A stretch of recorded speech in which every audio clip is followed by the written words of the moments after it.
Hello, my name's Matt Whitman. This is the 10-Minute Bible Hour podcast, and the Stanley Cup champions this year, the Colorado Avalanche. That just happened a couple days ago, and I'm still euphoric about it. And I've been rooting for that team since the very first day that they came to Colorado, and it's been a long time since they've won a cup, and they won the cup, and I give myself complete permission if my team wins a championship to yell and scream and stomp around and behave in ways that I normally don't. I just don't let myself go like that very often, and it's so much fun. It was great. They were the best team end to end all year. They cruised through the playoffs with very limited speed bumps. They played the best team. You got to beat the best to be the best. And the Tampa Bay Lightning, who they played, they won the last two cups. They're a great team. And so for Colorado to beat them and win it, it was just awesome. And one of the things that happens in hockey culture, for those of you who haven't been around it before, is that just because of the flow of the game, there's a lot of stoppages in play. And so a lot of things happen in the arena to keep the energy up.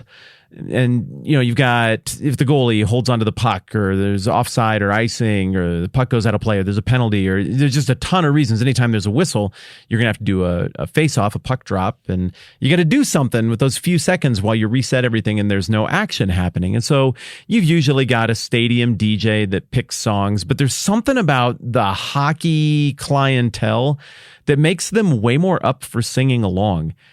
People sing the national anthem really hard in Canada and the United States. They sing along with whoever's singing it loudly, like people in a tavern with great big tankards of beer swaying back and forth.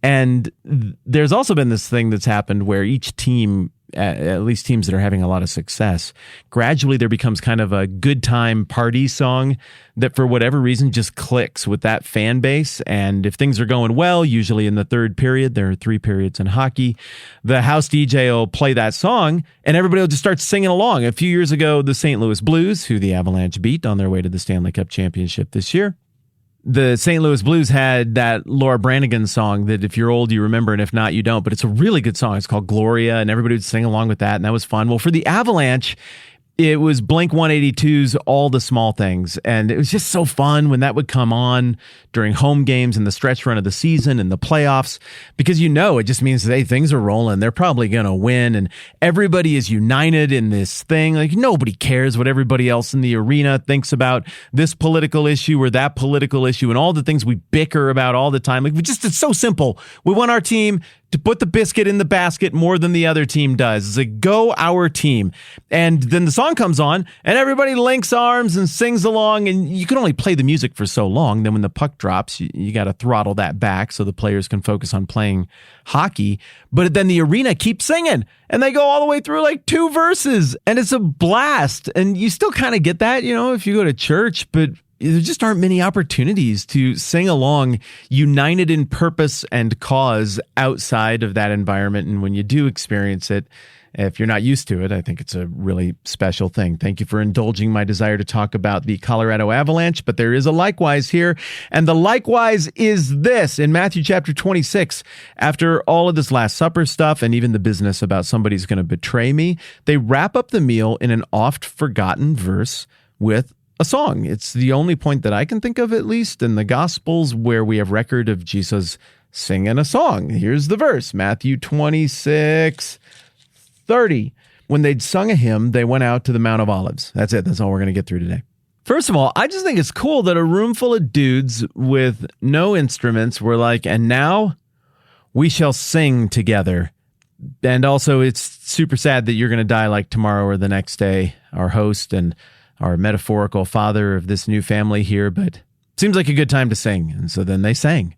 And my guess is that the song was moving and meditative and bittersweet and sad in its own way. But my guess also is that the song they sang was from a chunk of the Psalms that is all about the glory of God and his power to establish his will and his kingdom and his intention to see through the things that he promises. And so they're singing, I think, and we're going to talk more about this in just a second, a song of praise to God about stuff that he's done in the past and the promise of what that means for how he'll behave in the future. But they're also doing that against the backdrop of imminent death. This is dark, but let's do the exercise anyway. Have you ever been in a situation where you're interacting with somebody you love and they are about to die? I had that experience with my grandma. I guess I interacted with my grandpa, my other grandma, and my other grandpa all in pretty close proximity before they passed away. But I didn't know when they were going to pass away. But my grandma on my mom's side, we all knew that it was probably her last day, her closing hours. And I'm not going to share the whole story because it's super meaningful and I super miss her and it's super emotional. But when she and I exchanged our last words ever, it was bittersweet because the words were beautiful. Some of the most meaningful things anyone has ever said to me were said as she was gathering her strength for one last push to say a few things to the people who love her, who were there in the room with her. But obviously there's also the bitterness of loss that's hanging right behind the beauty of those words. And I think that was the case in this room. At this point, everybody is convinced that Jesus means it, that he's about to be killed, that this must happen, that it's going to happen. And so I'm guessing that not everybody was completely emotionally composed as they sang this thing, which is an interesting contrast if they were singing the part of the Psalms that most people in the first century would have sung at this point in the Passover. For a very long time, there have been two chunks of the later Psalms that people would sing in various annual celebrations and festivals that are very famous and that would have been lodged in the heads of every kid growing up because they just sang it so much. One of those, called the Greater Hallel, picks up at like Psalm 120, goes about to Psalm 135. I don't think 119 is a part. I think 119 is a celebration of the beauty of the law of God. But then Psalm, I should have written this down. I don't remember for sure. I think it is 115 to 118. Maybe it's 116. You know what? I'm going to know if I just turn over there and look because the language of it kind of pops. Okay, there's 118, 117, 116. Yes, it's 115 to 118. And people who've done their homework way harder than me suppose that most likely this lesser Hallel, I don't think they called it that. I think they called it the Egyptian Hallel, would have been what people would have sung in that environment.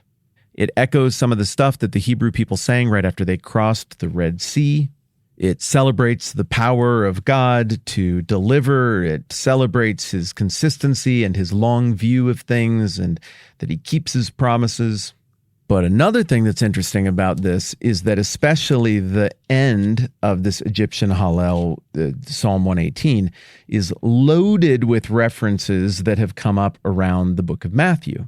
So they're kind of singing what they've lived. They're singing what Jesus has said and done, and they're singing the fulfillment of the Old Testament in keeping with what Jesus said in Matthew 5:17, that he is the completion of all of this. All right, a couple of examples of stuff from there. It's really thick right here at the end. Starting in Psalm 118:22, you're going to recognize a bunch of this language. The stone the builders rejected has become the capstone. That's Matthew 21. The Lord has done this, and it's marvelous in our eyes. All of that appears in that same quote. This is the day the Lord has made. Let us rejoice and be glad in it. O Lord, save us. O Lord, grant us success. Blessed is he who comes in the name of the Lord. From the house of the Lord we bless you. That's Matthew, maybe Matthew 10, maybe Matthew 11, and then again in Matthew 21. And then we read on in Psalm 118, the Lord is God, and he has made his light shine upon us. With bows in hand, join in the festal procession up to the horns of the altar. You are my God, and I will give you thanks. You are my God, and I will exalt you. Give thanks to the Lord, for he is good. His love endures forever.